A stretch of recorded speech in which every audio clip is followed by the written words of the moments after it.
Ինչու Ալիևին այդպես հայաստանյան ամբողջ քաղաքական դաշտը չի գանահարում էլի որպես պատերազմի հրձիգ եւ, չգիտեմ, միջազգային ատյաններում ինչ որ մեղադրանքներ առաջադրում թե իշխանությունը, թե ընդդիմությունը, այլ իրար մեջ են փորձում այդ մեղավորին գտնել։ Ես կարծում եմ, որ ձեր այդ հարցի պատասխանը կարող է տալ Հայաստանի ազգային անվտանգության ծառայությունը։ Այդքան բարդ հարց է փաստորեն։ Ես չեմ կարծում, թե որևէ փորձագետ կամ որևէ քաղաքական վերլուծաբան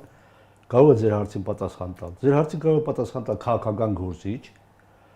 Հայաստանի նախկին իշխանությունների ընդդիմախոս քաղաքական գործիչ, կանի վերագրումներ, որ ես իսկ թույլ չեմ տա, որտեղ ես քաղաքական գործիչ չեմ։ Չէ՞ որ նա է պատերազմ